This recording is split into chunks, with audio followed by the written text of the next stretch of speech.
हाय, मेरा नाम अंजनी बी कुमार है और मैं एक सक्सेसफुल कॉर्पोरेट प्रोफेशनल और सक्सेस कोच हूँ। इससे पहले कि मैं ये वीडियो शुरू करूँ, अगर आपने मेरे चैनल को अभी तक सब्सक्राइब नहीं किया है तो इसे सब्सक्राइब करें और अपने फ्रेंड्स एंड फैमिली के साथ इस वीडियो को और बाकी दूसरे सारे वीडियोस को भी शेयर करें। अगर आपके कोई क्वेश्चंस हैं, कोई सजेशंस हैं तो कमेंट बॉक्स में लिखें, मैं उनके जवाब दूंगा। और सबसे इम्पोर्टेंट, अगर आपको ये वीडियो पसंद आता है तो इसे लाइक करें।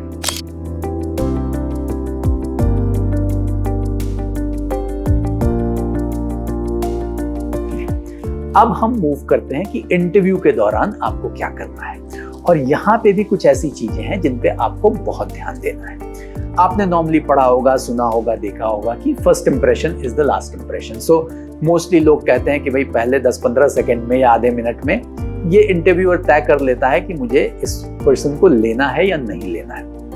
मोस्टली ऐसा होता है एंड मैंने भी देखा है कि एक फर्स्ट इंप्रेशन बन जाता है जब आप बात करना शुरू करते हो। लेकिन मैं आपको एक और चीज अपने एक्सपीरियंस से बताता हूं कि कई बार मैंने खुद ये देखा है कि एक मेरा शुरू में कुछ इंप्रेशन बना है, लेकिन अगले 10 से 15 मिनट में इस तरह से जिस पर्सन का इंटरव्यू हो रहा है उसने परफॉर्म किया, उसने बातें की कि मेरा वो इंप्रेशन बदल गया। तो कोई जरूरी नहीं है कि जो पहले आधे मिनट में इंप्रेशन बना है वो पूरे इंटरव्यू तक ही रहेगा।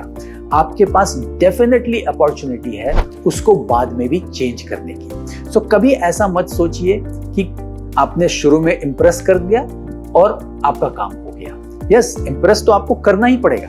आपको शुरू में ये इंप्रेशन बनाना पड़ेगा कि you are the best choice, right? आप प्लेजेंट हैं, आप ड्रेसअप होके अच्छे से गए हैं, या अगर वीडियो इंटरव्यू है तो उसमें भी आपके मैनरिज्म सही हैं। जरूरी है, करना है। लेकिन उसके साथ साथ ये भी जरूरी है कि अगर इंटरव्यू आधे घंटे का है तो आपका परफॉर्मेंस लेवल यूनिफॉर्म होना चाहिए। ये अप और डाउन वाला नहीं चलता है। कई बार मैंने देखा है कि शुरू में एनर्जी लेवल कैंडिडेट का बहुत हाई होता है और उसके बाद धीरे धीरे वो डाउन हो जाता है। तो हमें भी ये पता चल जाता है कि वो शुरू में जो हमने देखा वो बनावटी था, वो असली नहीं था, रियल पिक्चर कुछ और है। कई बार ऐसा भी होता है कि कोई कैंडिडेट का पर्सनालिटी ऐसा होता है कि कोई जरूरी नहीं है कि उसका हमेशा एनर्जी लेवल हाई करके आए। बट जब हम डिस्कशन चालू करते हैं तो जिस तरह का नॉलेज, व्यू पॉइंट, एटीट्यूड निकल के आता है, आप धीरे धीरे उससे इंप्रेस हो जाते हो। तो आपके पास दोनों अपॉर्चुनिटीज हैं और उनको आप यूज कर सकते हैं। तो ये समझना आपके लिए जरूरी है कि इंटरव्यू जो होता है वो पूरे टाइम के लिए, जब भी आप इंटरव्यू दे रहे हैं, अपने आप को अलर्ट रखें, अपने आप को कॉन्शियस रखें और अपनी एनर्जी लेवल को सस्टेन करके रखें। सो ये बहुत इंपॉर्टेंट चीज है। दूसरी बात, कई बार ये भी होता है, जो मैंने देखा है और मैंने एक्सपीरियंस किया है, कि होता क्या है कि कई बार कुछ क्वेश्चंस आपसे पूछे गए और कोई जरूरी नहीं है कि उस क्वेश्चन का आपने सही आंसर दिया, या थोड़ा सा कई बार फंबल कर गए और सडनली मैंने देखा है कि लोगों का पूरा एनर्जी लेवल ड्रॉप हो जाता है, वो परेशान हो जाते हैं। ऐसा बिल्कुल नहीं होने दें। ये जरूरी नहीं है कि आपको सब कुछ आए, ये जरूरी नहीं है कि आप गलती ना करें। गलतियां सबसे होती हैं, और अगर कहीं भी एक आध चीज मिस हो रही है, एक आध चीज आप समझ नहीं पा रहे हैं, it's okay, that's absolutely fine. But वो कॉन्फिडेंस बना के रखें अपने आप में कि इस पूरे प्रोसेस में आप एक स्टैंडर्ड बैलेंस्ड परफॉर्मेंस दें। वो अप और डाउन वाली चीज से हमेशा दूर हट के रहें।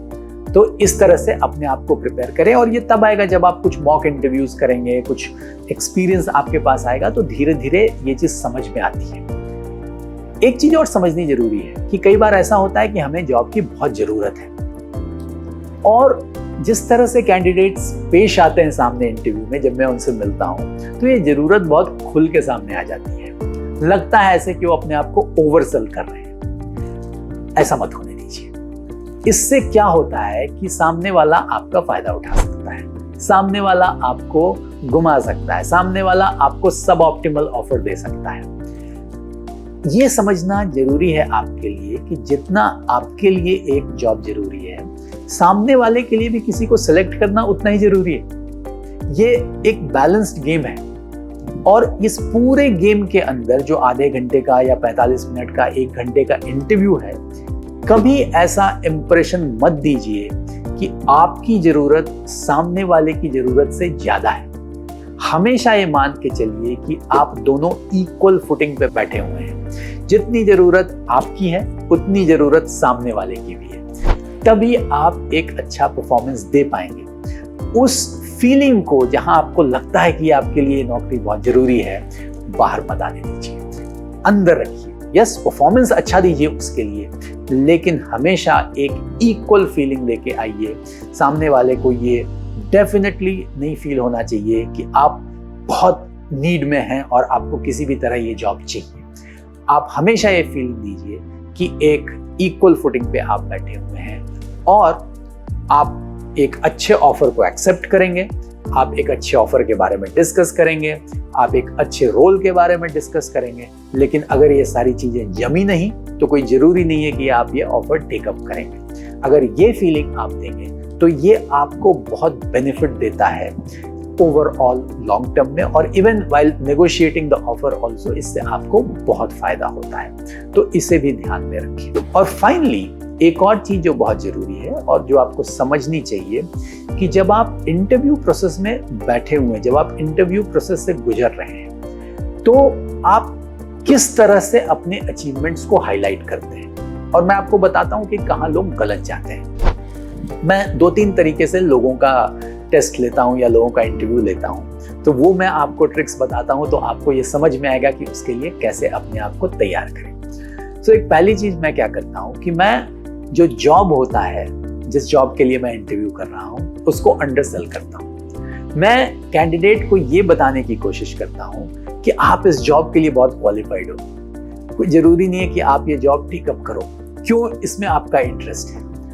और इससे मैं ये टेस्ट करता हूं कि वो कैंडिडेट की नीड कितनी है, कितना खुल के वो सामने आ रहा है या आ रही है। तो उससे मुझे पता चल जाता है कि अगर कोई अपने आप को ओवरसेल कर रहा है, नहीं ये बिल्कुल मेरे लिए अच्छा है, इसमें मैं ये कर सकता हूँ, वो कर सकता हूँ, तो मुझे समझ में आ जाता है कि नीड कितनी है। तो इस तरह से मैं ये टेस्ट लेता हूँ।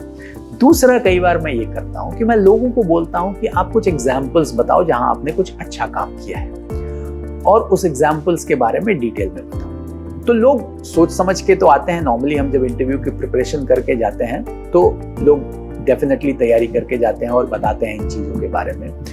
लेकिन कई बार मैंने ऐसा देखा है, मोस्टली ये होता है कि लोग जिन एग्जाम्पल्स को नैरेट करते हैं वो एग्जाम्पल्स बड़े जेनेरिक होते हैं।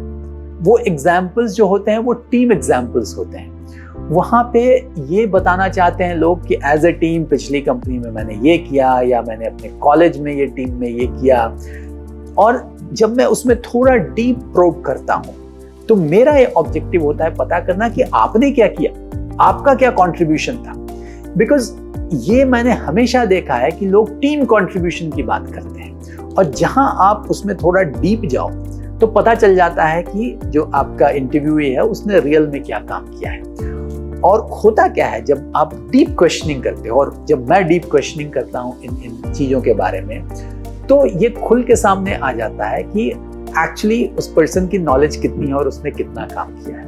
क्योंकि ओवरसेल करने के चक्कर में लोग बड़ी बड़ी बातें करते हैं। और हम भी जानते हैं एक्सपीरियंस के साथ कि आपने अगर 4 साल का आपका एक्सपीरियंस है तो आपने कितना काम किया होगा, कितना आपका इन्वॉल्वमेंट रहा होगा प्रोजेक्ट्स में। तो वो हम अच्छी तरह पकड़ लेते हैं कि आप कितना सही बोल रहे हो, कितना गलत बोल रहे हो, कितना उसमें आपका रोल है और कितना आपको सक्सेस मिली है because you are a part of a successful team. तो इस चीज पे हमेशा ध्यान दें कि अल्टीमेटली जो हायरिंग हो रही है वो एक इंडिविजुअल की हो रही है, आपकी हो रही है। तो आपने क्या किया, अगर आप उसको एक्सप्लेन नहीं कर पाएंगे, भले ही वो छोटी बात हो, हम ये एक्सपेक्ट नहीं करते कि आप हमेशा बड़ी बड़ी बातें ही करें। एक छोटी बात जो स्टैंड आउट करती हो उसके बारे में बात करें। बट ये इंपॉर्टेंट है कि वो काम आपने किया हुआ होना चाहिए, आपको उसके बारे में पूरा नॉलेज होना चाहिए, आपको पता होना चाहिए कि उससे आपकी कंपनी को या आपके एजुकेशनल इंस्टीट्यूट को क्या फायदा हुआ। तो आउटकम बहुत इंपॉर्टेंट हो जाता है। आपको डिफाइन करना होगा कि आउटकम क्या है। तो होता क्या है कि कई बार इंटरव्यूज बहुत शैलो लेवल पे होते हैं और ये चल जाता है इस तरह की चीजें। लेकिन जहां पे भी थोड़ा सा इंटरव्यूअर डीप जाने की कोशिश करते हैं, और मैं हमेशा वो नॉर्मली करता हूं, तो पता चल जाता है कि क्या डिफरेंशिएटिंग फैक्टर है अगर 4 कैंडिडेट मेरे सामने बैठे हुए हैं। तो हमेशा ये कोशिश करें कि आप अपने अचीवमेंट्स को हाईलाइट करें और उनसे फाइनली आउटकम क्या निकला, फायदा क्या हुआ, उसको कैसे डिफाइन कर सकते हैं वो बताएं। उससे आपको बहुत मदद मिलेगी। तो ये आपने देखा कि मैंने इस वीडियो में आपको एक दूसरे तरीके से इंटरव्यूज को क्रैक करना बताया। एक इंटरव्यूज के पहले क्या तैयारी कर सकते हैं, किस तरह से देख सकते हैं, और एक इंटरव्यू के अंदर आप किस तरह से पूरे सिचुएशन को हैंडल कर सकते हैं।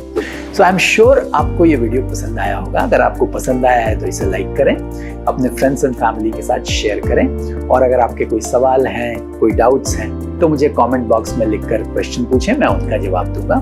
मैं आपसे फिर मिलूंगा एक और वीडियो के साथ। तब तक के लिए थैंक यू वेरी मच।